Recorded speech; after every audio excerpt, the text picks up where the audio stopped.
Les éléments se sont particulièrement déchaînés cet été.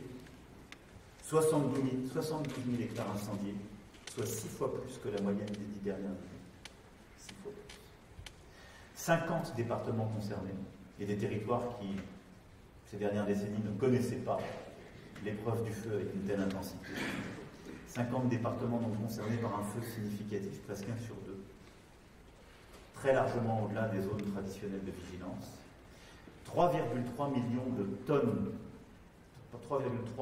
tonnes d'émissions de CO2 relâchées dans l'atmosphère, ce qui représente 5% de nos émissions annuelles.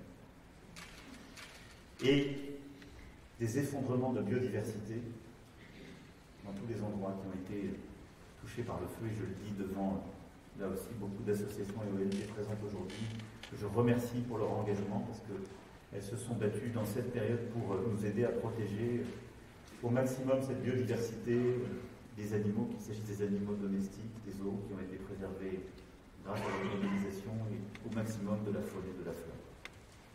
Et donc ce bilan humain, climatique, de biodiversité que j'évoquais, nous avons su malgré tout le maîtriser, parce que si j'évoquais la perte de nos 2 sapeurs-pompiers, que nous n'oublions pas, vous avez protégé de manière admirable la population, et malgré ce que nous avons vécu, quand je le compare aux événements que beaucoup d'autres pays européens ces dernières années similaires ont vécu, nous avons su protéger et sauver les vies. C'est une immense fierté, et il faut aussi pouvoir dire aujourd'hui que nous avons collectivement protégé et sauvé des vies.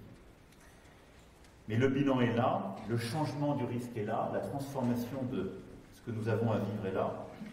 Et en vous réunissant aujourd'hui pour vous remercier, pour vous dire cette reconnaissance, je suis obligé de qualifier le caractère exceptionnel des feux de cette année, mais aussi reconnaître, à la lumière de ce que tous les experts nous disent, que nous risquons de connaître désormais à intervalles réguliers des incendies de ce type et des saisons comme celle-ci.